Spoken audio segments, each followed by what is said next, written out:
लिए, लाला को अपनी गोद में खिलाने के लिए सब गोपियां इकट्ठी होकर आ जाती हैं। और वर्णन है कि एक बार की बात है, भगवान अपने मित्रों के साथ खेल रहे थे। भगवान तो प्रतिदिन खेलते ही थे, बड़ा आनंद करते थे। एक दिन नंद बाबा यशोदा मैया ने विचार किया कि अभी बालक छोटा है और बालपन में ही बालक का नामकरण संस्कार कर देना चाहिए, बहुत अधिक दिन रुकना नहीं चाहिए। किसी ब्राह्मण को, वैष्णव को घर पे बुलाकर और बालक का नामकरण संस्कार करवा देना चाहिए। क्यों जल्दी करवा देना चाहिए? क्योंकि यदि ये संस्कार समय पर नहीं होते तो बालक के 10 प्रकार के नाम रख दिए जाते हैं, इंटू, चिंटू, पिंटू। और उनसे होता क्या है? उनसे होता यह है कि बालक को व्यवहार में इन्हीं नामों से बुलाया जाने लगता है, और फिर न तो उस बालक का कल्याण होता है और न माता पिता का कल्याण होता है। तो क्या करना चाहिए? कहा बालक का नाम किसी वैष्णव को बुलाकर भगवान के नाम पर रखवा देना चाहिए और फिर उसी नाम से बुलाना चाहिए। देखिए, नाम तो हम लोग बड़े अच्छे अच्छे रखते हैं, बहुत सुंदर सुंदर चुन के नाम रखते हैं, इंटरनेट पर सर्च करते हैं कई दिनों तक और फिर नाम रखते हैं। लेकिन करते क्या है? बुलाते नहीं है उन नामों से। अच्छे सुंदर सुंदर नाम होते हैं, लेकिन हम बुलाते हैं उनको इंटू, चिंटू, पप्पू, टप्पू, इस प्रकार के नामों से बुलाते हैं, तो कल्याण किसी का नहीं होता। इसलिए जो नाम है उस बालक का, उसी नाम से बुलाना चाहिए। पहले से ही सोच समझकर बहुत लंबा नाम मत रखो, बहुत छोटा नाम मत रखो, ऐसा नाम रखो जो बड़ा सुंदर हो और उस नाम से ही उस बालक को पुकारो, तो उसके अनुरूप उसमें गुण विकसित होते हैं, उसको भी लगता है हाँ ये मेरा नाम है। नहीं तो फिर लोग उसको ऐसे ही बुलाते हैं जीवन भर, अरे धरा उधरा, इस प्रकार से व्यवहार होता है। इसीलिए नंद बाबा ने आयोजन रखा कि अब बालक का नामकरण संस्कार करेंगे। लेकिन तभी वसुदेव जी की बात याद आ गई कि आप कोई बहुत बड़ा आयोजन, उत्सव कभी मत करना जिससे कंस को पता चले, क्योंकि यदि कंस को पता चलेगा किसी भी प्रकार से तो वह उत्पात मचाएगा, सैनिकों को भेजेगा, आक्रमण करेगा और आतंक फैलाएगा। तो नंद महाराज ने निश्चय किया कि संस्कार तो होगा लेकिन बहुत बड़ा उत्सव नहीं मनाया जाएगा। सबसे पवित्र स्थान है गौशाला। तो गौशाला में गर्ग मुनि उनके गांव में पधारे हुए थे। ये गर्ग मुनि वास्तव में वसुदेव जी के कुलगुरु हैं, लेकिन ये गर्ग मुनि जब आते हैं तो बड़े प्रतिष्ठित, बड़े नामी साधु हैं। तो नंद महाराज ने विनती की कि आप ही इन दोनों बालकों का नामकरण कर दीजिए। तब कहा ठीक है। गौशाला में लेकर जाते हैं, कोई नहीं था, केवल नंद महाराज हैं, यशोदा मैया, रोहिणी मैया और 2 बालक और गर्ग मुनि हैं। कहा किसका नामकरण पहले करना है? हमारा जैसी आपकी इच्छा।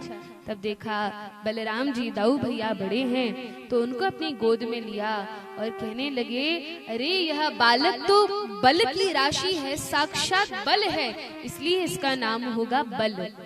फिर कहा क्योंकि यह सभी को आनंद देने वाला है और भगवान की लीलाओं में बड़ा सहयोग करने वाला है, इसलिए इसका एक और नाम होगा राम। तो बलराम नाम से बुलाया जाने लगा। तब कहा इनके तो अनंत नाम है, क्योंकि यह भगवान, क्योंकि गर्ग मुनि ने अपने मन में विचार किया, प्रकट में तो नहीं कहा, मन में विचार किया यही तो भगवान की शैया है, शेषनाग है। तो कहा इनका नाम शेष भी होगा। शेष का अर्थ है जो भगवान की लीलाएं बच गई हैं उनको जो पूर्ण करने वाला है, शेष कार्यों को जो पूर्ण करने वाला है, ये शेष, अनंत शेष, ये इनका नाम होगा। और हृदय में विचार किया क्योंकि इन बलराम जी को, बलभद्र को, अनंत शेष को योग माया ने देवकी के गर्भ से उठाकर रोहिणी के गर्भ में स्थापित किया। इनको, इनका संकर्षण करके खींच के इनको रोहिणी के गर्भ में लाया गया, इसलिए इनका एक नाम संकर्षण भी होगा। तो इस प्रकार से इनके कई नाम होंगे।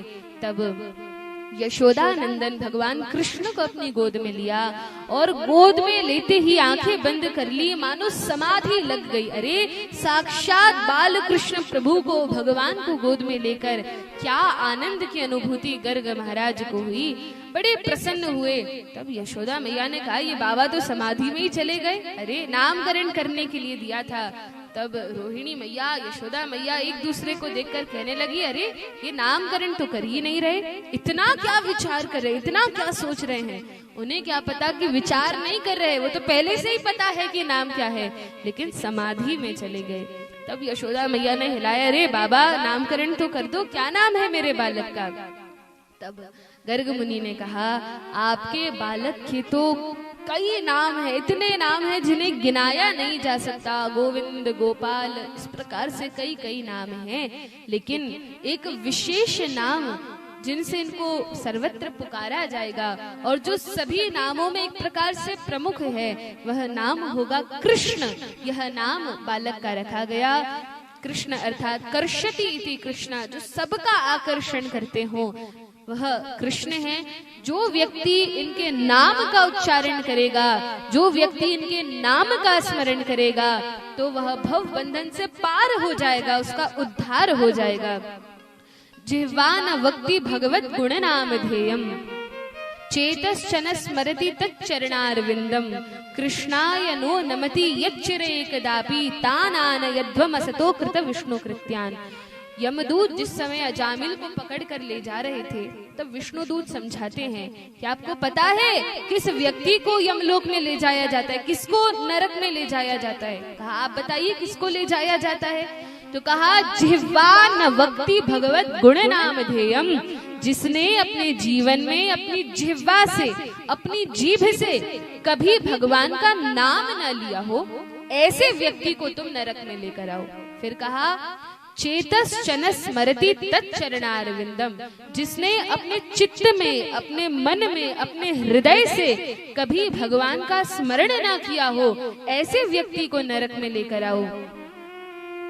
कृष्णाय नो नमति यच्छ्रे कदापि, जिसने कभी भगवान को प्रणाम ना किया हो, ऐसे व्यक्ति को मेरे पास लेकर आओ। और जो व्यक्ति यह सारे कार्य करता हो, भगवान का नाम लेता हो, हरे कृष्णा कृष्णा कृष्णा हरे हरे, हरे राम राम राम हरे हरे।